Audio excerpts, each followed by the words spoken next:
The Naruto and Boruto universe has one of the best power systems in anime and manga. It's always evolving and changing, thus introducing more mechanics that can be later utilized in very intriguing ways. So today we're going to explain every single power source within this franchise, and it might take a while since it has multiple. Now starting with the most standard form of power application, that being chakra. This originally stemmed from the Otsutsuki, a race of aliens that travel the cosmos, absorbing the life of every planet in sight, using the power of the Ten Tails. Now it was first explained that chakra is created by molding your mental and physical energies together, but that was somewhat updated later on in the series. This came in the form of Madara explaining that chakra was originally given to humans by the Sage of Six Paths, the son of Kaguya Otsutsuki. It was actually meant to be a linking power, something that would connect the mental energies between people. Instead, what ended up happening is that after some time, people used that chakra not to connect with each other, but instead to link the mental and physical energies within themselves as a way to amplify the chakra that was given to them. So what this means is that humans weren't able to just use their mental and physical energies to just create chakra from nothing per se. They instead used the chakra Hagoromo gave to them to link those energies together,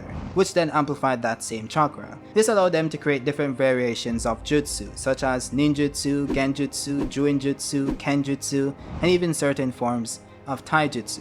All of this stems from one's ability to mold and control their chakra, which is also implied to be directly tied to one's life force, which simply means that if one's chakra ever hits zero, they will die.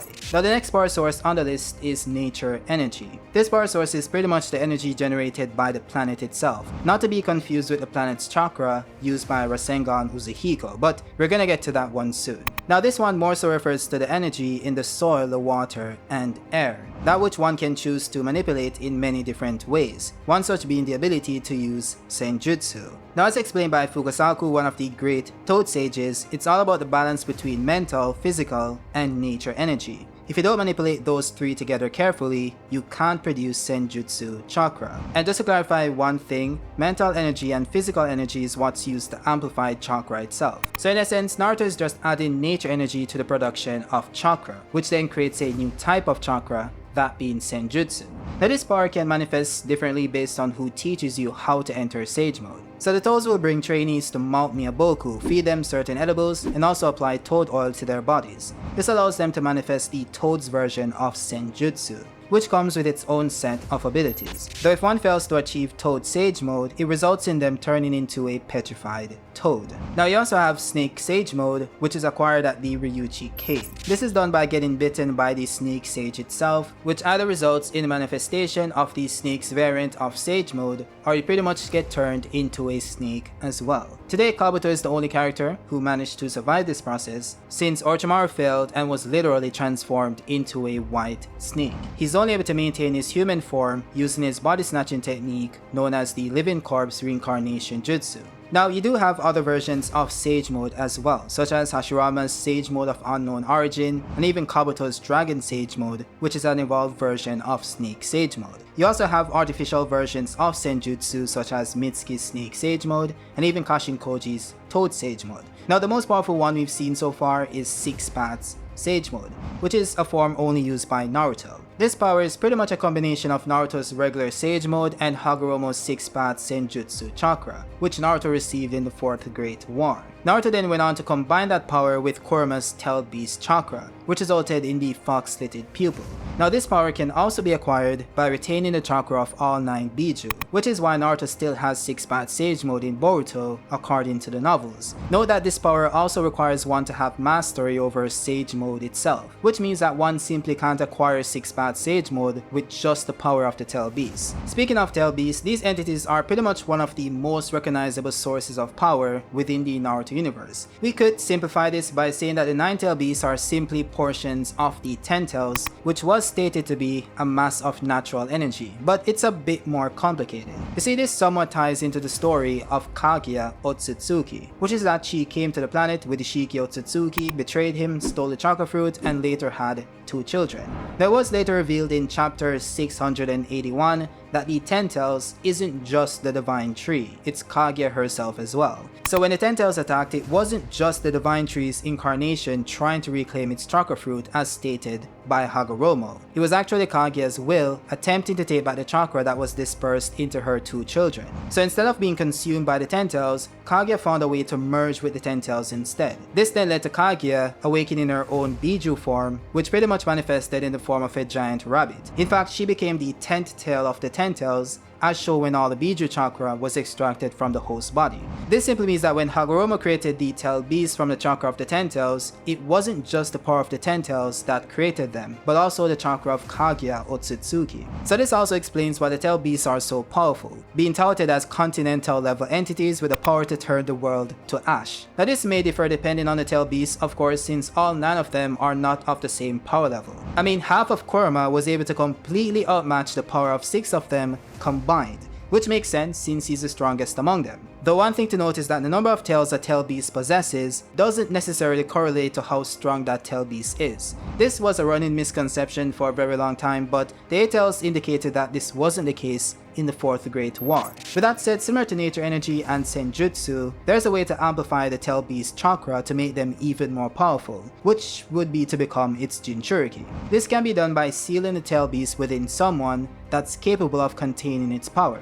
That person can then access the power of the beast itself to gain chakra cloaks, chakra modes, and even undergo tail beast transformations. This then amplifies the power of its wielder to crazy amounts, which gets even stronger if the beast wants to share its power. These individuals are referred to as perfect Jinchurikis, which is pretty much someone who has mastered the power of the tail beast sealed inside them by forming a strong bond of relationship. By the way, each tail beast possesses unique abilities, some even possessing Kekkei Genkais. These are then shared with these Jinchurikis if the beast wills it. Now, you do have other aspects of the tail beast as well that we can get into, but I think this should be good enough for the general understanding. Now next on the list we have Planetary Chakra. This one is relatively new to the universe itself, as it was first introduced in chapter 4 of Boruto 2 Blue Vortex along with Rasengan Uzuhiko. You see, this Rasengan doesn't just use chakra as we know it, and neither does it use nature energy. For this to make sense, let's go to page 11 of chapter 12, where Boruto goes on to state that Uzuhiko uses the energy of centrifugal force, which accompanies a planet's rotation and orbit. He then goes on to say that he calls it a planet's chakra, but it's really just a new Rasengan that utilizes that energy. Now this might be a tad bit confusing, so let's break it down a bit. So the key detail to take from this is Boruto saying that he calls it the planet's chakra, but what it really utilizes is the energy of centrifugal force.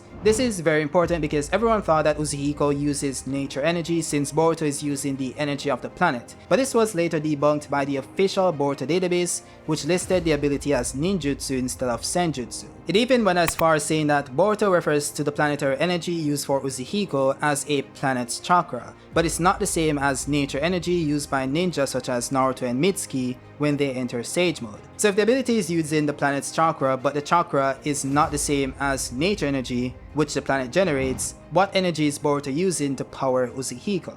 Well, this takes us back to the energy of centrifugal force. You see, this force is pretty much what you feel when you're moving in a circle and you feel pushed outward. Imagine you're on a merry-go-round. As it spins, you feel like you're being pushed away from the center. That is centrifugal force. It's not a real force per se, but rather a result of inertia, which is the tendency of objects to resist changes in their state of motion. This force appears because your body wants to keep moving in a straight line, but the rotation of the merry-go-round pulls you into a circular path. So centrifugal force itself doesn't have energy per se, but objects moving in a circular path have kinetic energy due to their motion. So what this simply means is that Boruto's new Rasengan is powered by the kinetic energy the planet generates by simply rotating on its axis, which is why he mentions the planet's rotation and orbit. Now what's even crazier is that Boruto claims that if he doesn't hold back, he would be able to kill Hidari in one blow. That's because there's absolutely no limit to the power of Uzuhiko. This of course goes back to Boruto telling Code that the power rushing through his body will never dissipate, just like our planet will never stop spinning.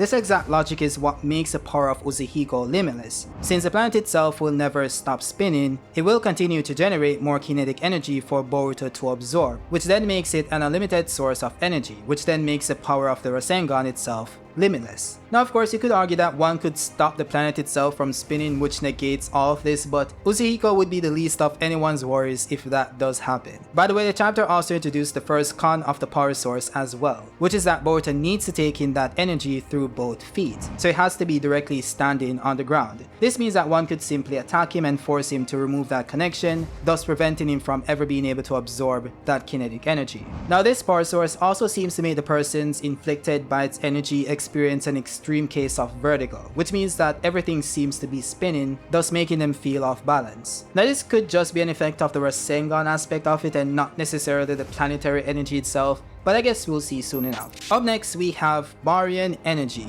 Now this one is kind of a subset for Tail Beast and normal chakra, but due to it being a new type of energy as stated by Kurama, I feel like it deserves its own spot. You see, the mechanic behind Baran Energy is very similar to that of Senjutsu or Sage Mode. In fact, I would go as far as to say that they're pretty much the same thing with one key difference. Now if we go back to when this form was first introduced in Boruto's manga, Kurama said that we should think of it like nuclear fusion. It's a similar principle to how the sun produces energy. He then went on to clarify that both his and Naruto's chakras are serving as kernels to produce a new type of energy. By the way, nuclear fusion is a reaction in which two atomic particles are combined to form one or more different atomic or subatomic particles. So in this case, the two atomic particles that are being combined would be Naruto's internal energies and Kurama's chakra, or just Naruto's chakra and Kurama's chakra. Then the subatomic particle created would be Baran Energy. Now a key detail missing from this equation is heat. You see, in order to create this new subatomic particle, the materials used must be heated to a very high temperature. This is why objects are heated before undergoing the process of welding or any type of fusion. So this process also applies to Sage Mode as well. The fusion process consumes your chakra and nature energy to create Senjutsu, so it requires a lot of fuel to maintain that process. And this is the same for Baran Mode as well, but to an extreme degree.